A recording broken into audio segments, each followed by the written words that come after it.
Tu me demandes pourquoi je le loue, pourquoi je lève les mains. Voilà Jésus. J'espère que vous allez bien, votre servante de Dieu fidèle. Édifie-moi avec votre servante de Dieu fidèle. Alors, sans plus tarder, tu prendras ta Bible dans Jean 11, verset 38 à 40 qui dit: Jésus, frémissant de nouveau en lui-même, se rendit au sépulcre. C'était une grotte et une pierre était placée devant. Jésus dit: ôtez la pierre. Marthe, la sœur du mort, lui dit: Seigneur, il sent déjà, car il y a 4 jours qu'il est là.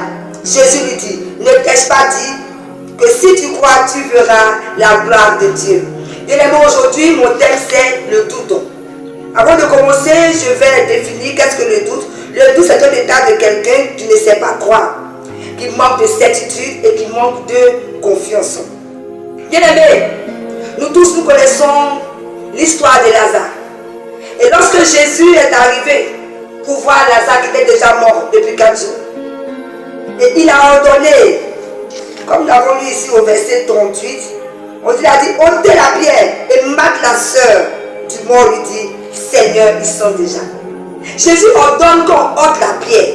Et Marthe, sa sœur, connaissant Jésus, mais en réalité, elle ne connaissait pas Jésus, dit: ils sont déjà. Bien aimé, nous voyons ici le doute. Marthe a douté. Marthe a douté de Jésus. Elle a douté de ce que Jésus pouvait faire. Elle marchait avec Jésus, mais Marthe ne connaissait pas Jésus, bien aimé. Bien aimé, le doute neutralise l'action de Dieu dans notre vie. Chrétien, lorsque tu deviens chrétien, bien aimé, tu dois marcher avec la foi. Parce que Dieu n'agit pas sans ta foi. J'ai parcouru le Nouveau Testament et j'ai vu que ce qui motivait Jésus, c'était la foi. Il disait: ta foi t'a sauvé. Bien aimé, le doute nous détruit. Le doute, c'est un poison. C'est un poison pour nous les chrétiens. On ne peut pas marcher avec quelqu'un sans connaître, sans le connaître, sans savoir qui il est, bien aimé. Beaucoup nous sommes les chrétiens, nous marchons avec Dieu, mais nous sommes dans le doute. Lorsque quelque chose doit nous arriver, on ne croit plus. Mais je comprends un peu, bien aimé, parce que tellement de choses négatives vous êtes arrivées. Aujourd'hui, vous ne croyez pas que quelque chose de bon peut sortir de vous. Bien aimé, quelque chose de bon peut sortir de vous. Quelque chose de bon peut sortir de vous. Parce que vous servez un Dieu qui ressuscite les morts. On dit: ôtez la pierre. Vous savez un Dieu qui est vivant. Il dit: ne t'ai-je pas dit que si tu crois, tu verras ma gloire? C'est vrai que tu as échoué plusieurs fois dans ta vie. Aujourd'hui, tu tombes et tu t'es donné un nom. Je m'appelle échec. Non! Il faut que tu changes de mentalité. Bien aimé, il faut que tu commences à croire. Tu commences à avoir la foi. Sors de cet état de doute pour que quelque chose de bon puisse t'arriver. Sors de cet état de doute pour que tu saches que quelque chose de bon peut sortir de toi, bien aimé. Tu vas prendre ta Bible encore dans Matthieu 14, le verset 28 qui dit: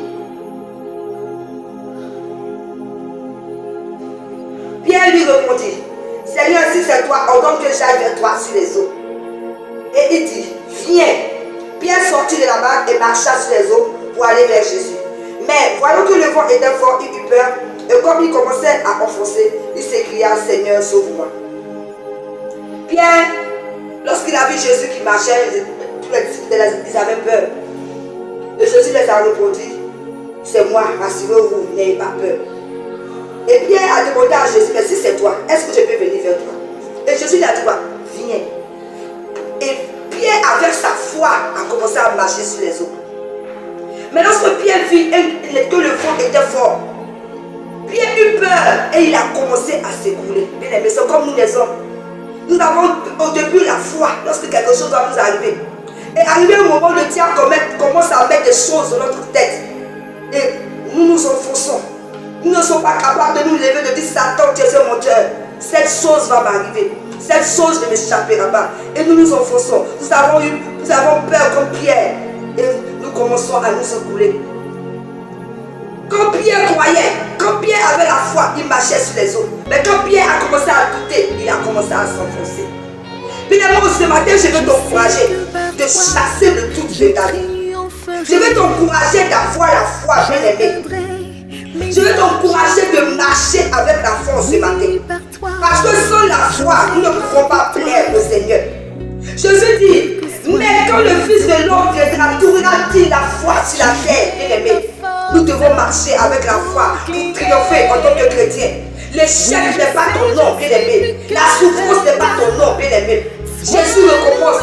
À un certain niveau de ta vie, le Seigneur va te faire vivre des choses extraordinaires. Toi aussi, tu mérites de vivre des choses extraordinaires. Tu ne resteras pas dans cet état-là. Alors ne doute plus. Crois que quelque chose de bon peut sortir de toi. Crois que quelque chose de bon peut sortir de ta vie. Crois que toi aussi, un jour, tu peux être heureuse. Tu peux t'asseoir à la table d'écran. Tu peux voyager. Tu peux te marier. Tu peux travailler. Tu peux vivre longtemps. Crois à ces choses. Bien-aimés, ayons la foi. Car c'est la foi qui détermine un chrétien. C'est la foi qui fait qu'un chrétien est puissant.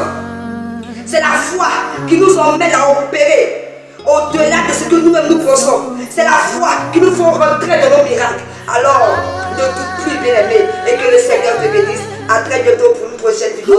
Mais à la maison, tu vas prier, tu vas dire, Seigneur, enlève le doute de ma vie. Fais cette prière, enlève le doute de ma vie. Soyez tous bénis.